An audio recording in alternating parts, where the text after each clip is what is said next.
2 মাসের ছোট্ট একটি সন্তান শুয়ে কান্না করছে। সেই কান্না সহ্য করতে না পেরে নেশাখোর বাবা তাকে নির্মমভাবে দুনিয়া থেকে সরিয়ে দেয়।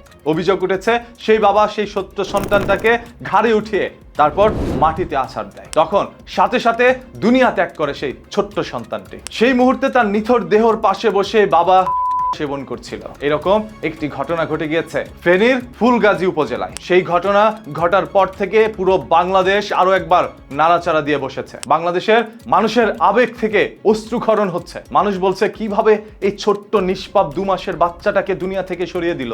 যদি সে ছোট্ট বাচ্চাটা জানতো যে সে কান্না করলে আজীবনের জন্য তার কণ্ঠ রোধ করে দেওয়া হবে, তাহলে হয়তোবা সেই বাচ্চাটা সেদিন কান্না করতো না। সে জানতো না যে আজরাইল বেশে তার বাবাই বসে আছে তার পাশে। নেশা মানুষকে কতটুকু বিকৃত করতে পারে যেটার প্রমাণ আজও একবার সচক্ষে বাঙালি দেখেছে। সেই নিথর দেহের পাশে বসে যখন বাবা সেবন করছিল, এমন তো অবস্থায় আশেপাশের মানুষ ওইখানে উপস্থিত হয় এবং তাকে ধরে আইনের কাছে সোপর্দস্ত করা হয়। তবে কথা হচ্ছে, সেই সময় যদি জনগণ কোনো মব সৃষ্টি করে সেই বাবাকে দুনিয়া থেকে সরিয়ে দিত, তাহলে হয়তোবা বাংলাদেশের মানুষ আরো বেশি খুশি হতেন। যেইভাবে তার সন্তানটাকে নির্মমভাবে দুনিয়া থেকে সরিয়ে দেওয়া হয়েছে, সেইভাবে তার বাবাকে আশ্রয় যদি দুনিয়া থেকে সরিয়ে দেওয়া হতো, তাহলে বাঙালি খুশি হতো। এই বাঙালির খুশি কোথায় সেটা আপনারা বুঝতে পেরেছেন। আপনারা ওই একজন বাবাকে দুনিয়া থেকে সরিয়ে দিলে এই ধরনের অপরাধ কখনোই রোধ করতে পারবেন না। যারা মাদক বিক্রি করতে পারছে বা মাদক চোরাচালানের সাথে জড়িত রয়েছে, তাদেরকে রোধ করতে পারলেই এই ধরনের অপরাধগুলো কমে আসবে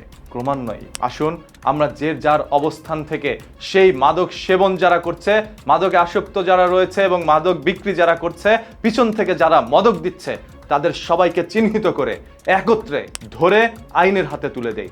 আর যদি সেই আইন সেই অপরাধীকে আবারও পুনরায় ছেড়ে দেয়, তাহলে আইন নিজের হাতে একদিন এই বাঙালি আবারও তুলে নেবে। গতকাল একটি ভিডিওতে দেখলাম একজন পুলিশ কর্মকর্তা বলছিলেন, আমরা অপরাধীকে ধরে আদালতে পাঠাই, আদালত তাকে জেলে পাঠায়, 2 দিন পর সেই অপরাধী বেরিয়ে এসে আমার সামনে হাসতে হাসতে চলে যায়। আমার যত কষ্ট পরিশ্রম হচ্ছে তার চেয়ে অল্প সময় এগুলো বের হয়ে যাচ্ছে। আজকে গ্রেফতার করে দিয়েছি, কালকে সকালে এসে আমার দিকে দাঁত গেলিয়ে হাসছে। একজন পুলিশ কর্মকর্তার মুখ থেকে এই ধরনের কথাগুলো শোনার পর মনেই হয় এই দেশে অপরাধের বিচার হবে না। আর আপনি যদি কোনো অপরাধী হয়ে না থাকেন, আপনার বিচার করা হবে, কারণ আপনি কেন অপরাধী হলেন না। এদেশে ভালো মানুষের বিচার হয়, অপরাধীরা নির্দ্বিধায় বুক ফুলে হেঁটে যায়। সেই দেশে কিভাবে বিচার পাবো? আজ এই বাবাকে নিয়ে আপনারা অনেক ধরনের মন্তব্য করতে পারেন যে এই বাবা কেন 2 মাসের ছোট্ট বাচ্চাটাকে দুনিয়া থেকে সরিয়ে দিল। এটা নিয়ে মন্তব্য করার আগে সেই মাদক দ্রব্যের বিরুদ্ধে গিয়ে দাঁড়ান, যে মাদকের কারণে বাবা এই ধরনের কোনো কাজ করেছে। হয়তোবা যখন তার নেশা কেটে যাবে, তখন তিনি উপলব্ধি করতে পারবে কি নির্মম কাজ তিনি সংগঠিত করেছেন। এই ছোট্ট সন্তানটা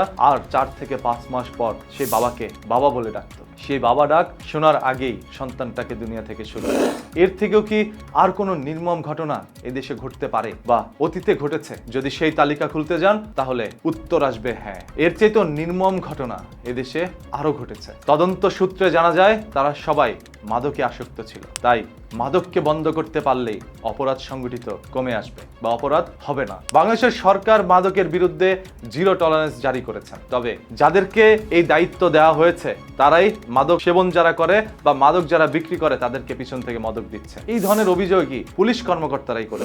আপনার এলাকার অভিভাবক বা আপনার এলাকার সেই সকল পাতি নেতারা যাদের জ্বালায় আপনারা ঘরে থাকতে পারছেন, এরাই মাইকের সামনে মাদকের বিরুদ্ধে কথা বলে মাইকের বাইরে গিয়ে নিজেরাই সেবন করে এবং বিক্রি করে। এটাই চরম সত্য। কথা আমার নয়, কথা একজন পুলিশ অফিসারের।